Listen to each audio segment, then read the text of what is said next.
सुप्रिया श्रीनेत जी, आज असदुद्दीन ओवैसी सीना ठोक कर ये कहते हैं कि मुस्लिमों के साथ नाइंसाफी हो रही है और उनकी आवाज सिर्फ मैं उठा रहा हूं, उनके हक में कोई दूसरी पार्टी नहीं बोल रही। कटघरे में वो कांग्रेस पार्टी को भी खड़ा कर रहे हैं। सुप्रिया जी।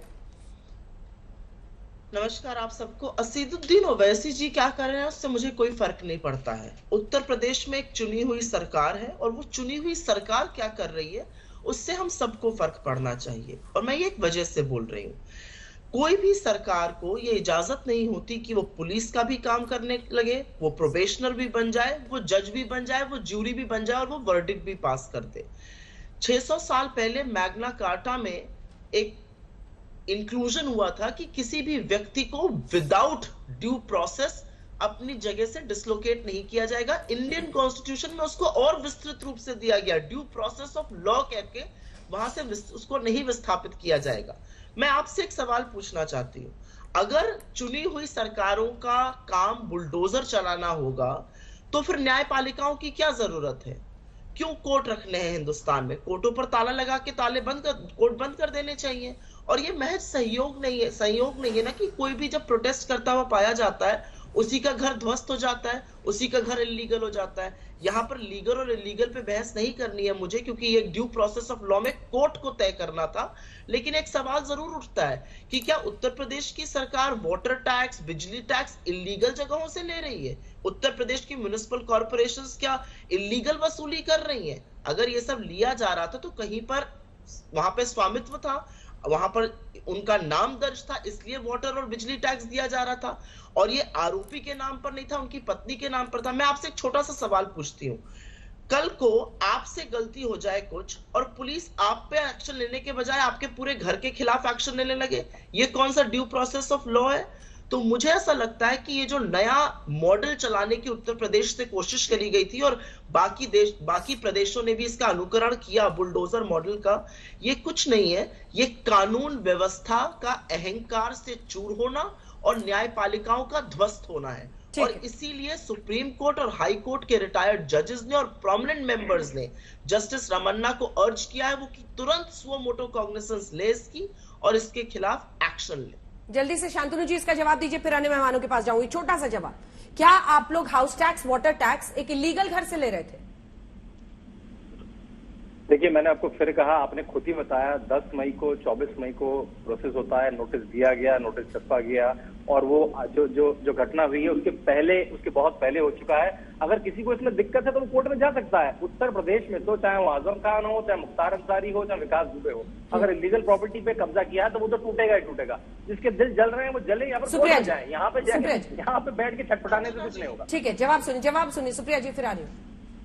अंजना जी, यूजुअली मैं इस तरह के आक्षेप नहीं लगाती हूँ और सवाल नहीं पूछती हूँ, क्योंकि ये मेरा काम नहीं है। ये दूसरी पार्टी है, वो कहाँ जाए कहाँ ना जाए ये उनका मतलब है।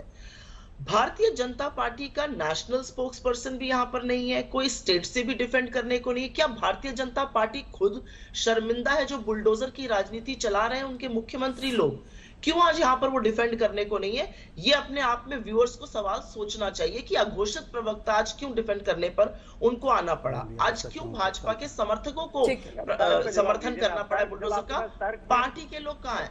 प्लीज बीच में मत बोलिए, मैं आपके बीच में नहीं बोली थी, मैं इस तरह से डिबेट करती नहीं हूँ। आप अघोषित प्रवक्ता, इसलिए मैं आपसे बहस भी नहीं करूंगी। लेकिन हाँ, घोषित अधिकृत प्रवक्ता का ना होना यह दिखाता है कि इस मुद्दे से भारतीय जनता पार्टी बच रही है, वो इस पर नहीं बोलना चाहती। कई मुद्दे होते हैं जिस पर हम नहीं बोलना चाहते, लेकिन बुलडोजर पॉलिटिक्स को जस्टिफाई समर्थक कर रहे हैं और अधिकृत प्रवक्ता जो कि अब फ्रिंज एलिमेंट हो चुके हैं वो घर पर बैठे हैं, ये कौन सा न्याय है? ठीक है, मैं लौटूंगी।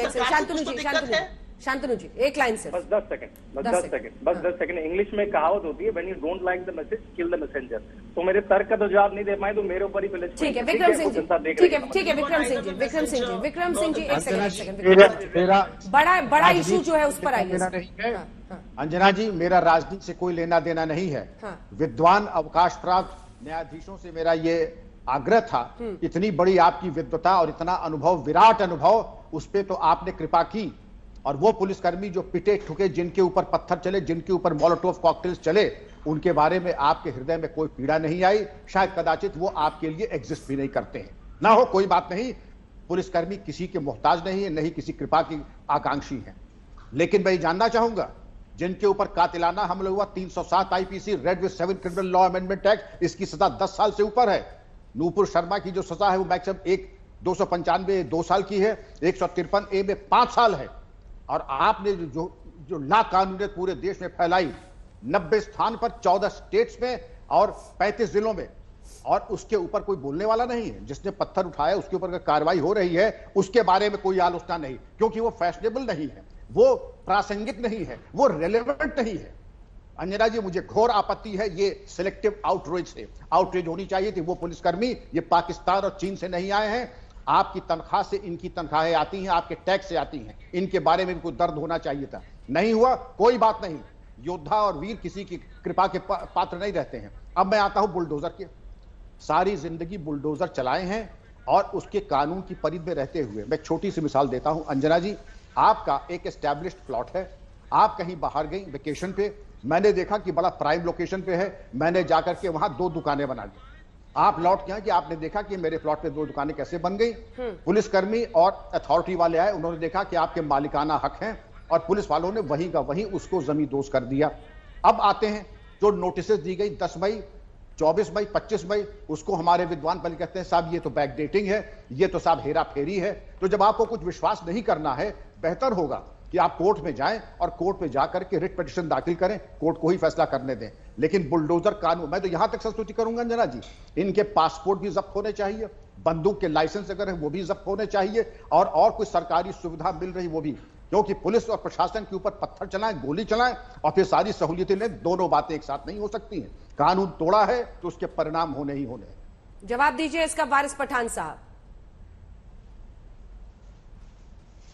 मैं सिंह साहब की कल भी बात सुन रहा था, ये वरिष्ठ पुलिस ऑफिसर थे और आज भी इनकी इज्जत है, मगर ये इस तरह की जो बात कर रहे हैं तो असंवैधानिक और इलीगल लॉजिक बात कर रहे हैं। मैं पूछना चाहूंगा कि जो पुलिस कर्मियों ने 10-12 मुसलमान बच्चों को पकड़ा था, उनको लॉकअप में रख के उनको मार रहे थे, जो पूरा वीडियो पूरी दुनिया ने देखा, एक लड़का चिल्ला रहा था मेरा हाथ तोड़ दिया, मेरा हाथ तोड़ दिया, मुझे छोड़ दो, पर उसको मारता गया, तो उस पुलिस ऑफिसर का आप क्या करेंगे? उसका पासपोर्ट, लाइसेंस, ड्राइविंग लाइसेंस, घर वर कब छीन लेंगे आप? कब तोड़ेंगे उसके घर को बुलडोजर के साथ जाके?